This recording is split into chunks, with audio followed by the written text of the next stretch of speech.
শুভ সকাল, সবাই কেমন আছেন? আশা করি সবাই অনেক ভালো আছেন। আমিও ভালো আছি। তো চলে আসলাম সকালে রান্না করতে, যেহেতু ছেলেকে নিয়ে স্কুলে যাব। তাই সকালে রান্নাটা আমি একটু তাড়াতাড়ি সারি। তো এখানে দেখুন, এই যে বৈরাগী মাছ দিচ্ছি, এটা আমাদের অঞ্চলে বৈরাগী মাছ বলে। আপনাদের কোন কোন অঞ্চলে কি মাছ বলে অবশ্যই কমেন্ট করে জানাবেন। আর এখানে শালগম কেটে নিয়েছি ভাজার জন্য। তো তাড়াতাড়ি করার জন্য এভাবে হয়েছে। তো এখানে কড়াইতে তেল বসিয়ে তারপর আলু দিয়ে দিলাম। আলু দিয়ে তারপর ফুলকপি ছিল অল্প একটু, সেটা দিয়ে একটা ভাজি করে দেবো। সকালবেলা ওরা এটা দিয়েই খেয়ে যাবে, সাথে ডিম ভাজা থাকবে। তো ছেলেকে বললাম, তুমি আর কিছু কি টিফিনে নেবে? সে বলছে, না টিফিন নেবো না, আজকে কেক নিয়ে যাবো। যেহেতু বাসায় কেক ছিল তাই ওকে আমি টিফিনে কেক দিই। তো তারপর এখানে এই যে ভাজাটা বসিয়ে দিয়ে, ছোট ছেলে ঘুমাচ্ছিল যার জন্য আজকে রান্নাটা একটু সকাল সকাল করেছি, কারণ সে জেগে থাকলে তো সকাল সকাল রান্না করা পসিবল হয়ে যায়। তো এখানে কিন্তু আলু আর ফুলকপি ভাজি হয়ে গেছে, এখন আমি তাওয়ায় বসিয়ে দিয়েছি। এখন না আমি এই শালগম ভাজি করে নেব।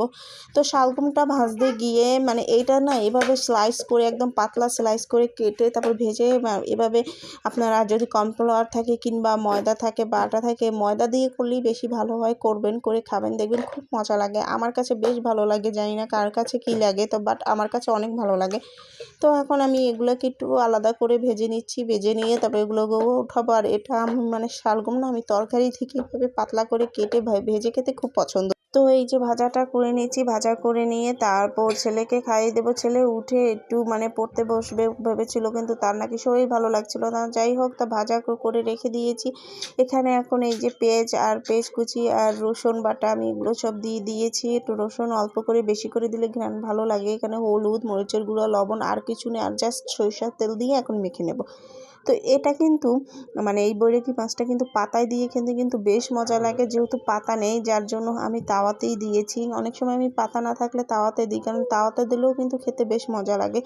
তো পাতা কোথায় পাবো? শহরে তো আর পাতা পাওয়া যায় না। আর যদি পাতা কারো কাছে চেতে যেতে হয়, বাবা, তার থেকে মানে এই তাওয়াতে দিয়ে রান্না করে খাওয়া অনেক ভালো। তো এখানে কিন্তু সরিষার তেল বসিয়ে দিয়েছি। এখন এক এক করে মাছগুলো সব আমি ছেড়ে দেবো। তো এখানে এই যে দেখুন, তেলে কিন্তু বৈরাগী মাছগুলো আমি এখন দিয়ে দিচ্ছি। এই মাছটার মাথাটা রাখে না, কারণ মাথাটায় বা প্রচুর পরিমাণে বালি থাকে। তো এরা প্রচুর পরিমাণে বালি খায়, কাদা খায়, এর জন্য মাথাটা রাখা হয় না। তো মাছগুলো দিয়ে এখন আমি এগুলোকে একটুর জন্য মানে নিচের পাটটাকে ভাজা ভাজা করে তারপর উপরের পাটটা করব, তারপর ধনেপাতা দিয়ে নামিয়ে নেব। তো এই মাছটা না মানে আমার খুবই পছন্দের। এটা যদি কড়কড়া তেলে কড়কড়া ভাজা করে ডাল দিয়ে খান, তাও অনেক মজার হয়। তো যাই হোক, এখানে এটাকে রেখে চলে গেলাম। আবার এই যে বাকি যে ভাজাটুক ছিল সেই ভাজাটুক করে নিচ্ছি অন্য তাওয়াতে। তারপর ওটাকে আবার মানে অন্য তাওয়াতে এই ভাজাটুক করে নিচ্ছি। তো ওটা অন্য তাওয়াতে বসিয়ে দিয়েছি। তো এই যে দেখুন, ভাজা কিন্তু প্রায় কমপ্লিট হয়ে যাচ্ছে। এখন মাছ দিয়ে দেবো। আর এদিকে কিন্তু ভাজা হয়ে গেছে। এই যে দেখুন, মাছগুলো কুলটি নেবে। তো দেখুন, মাছটাকে রেখে গিয়েছিলাম একটু ভিতরে রুমে গিয়ে একটু কাজ করতে গিয়েছিলাম। এসে দেখি মাছের নিচে কিছুটা লেগে পড়েছে। তো যাই হোক, কোনো ব্যাপার না। আমার এই তাওয়াটায় লেগে পড়লেও আমি হাঁকেও বলেছি, এই তাওয়াটায় যদি আমি মাছ ভাজি, মাছ সহজে ভাঙে না, মানে ফ্রাই প্যানের মতো অবস্থা হয়ে গেছে, দশা হয়ে গেছে ওর। তো আমি মাছগুলোকে কিন্তু এখন ভালো করে উল্টে পাল্টে দিচ্ছি। একটু হালকা আমি কড়াও ভাজা দিয়ে নেবো, তাহলে না খেতে আমার বেশ ভালো লাগে। আর এই যে দেখুন, লাস্ট প্রসেসিংয়ে আমি এই যে ধনেপাতা দিয়ে দিয়েছি। আর ধনেপাতা না দিলে তো ভালোই লাগে না, এটা জাস্ট একটা অসাধারণ স্মেল আসে ধনেপাতা দিলে।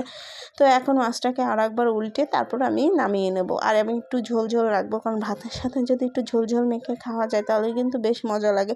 আর মাছটা কিন্তু এখন একদম কমপ্লিট হয়ে গেছে, বাকি কিন্তু আর নেই। তো এখন আমি তো এই যে দেখুন, ভাজা একদম কমপ্লিট হয়ে গেছে। এখন এটাকে নামিয়ে নেব। তো ছেলে বলছে, মানে ছেলের এখন প্রায় 9টার মতো বেজে গেছে, আর 9:30টায় ছেলের ক্লাস। তাই ভাবলাম যে একটু যেহেতু বাকি আছে একটু কাজ করেই থুয়ে যায়। তো আজকের মতো ভিডিওটা এই পর্যন্ত। ভালো থাকবেন সবাই, টাটা।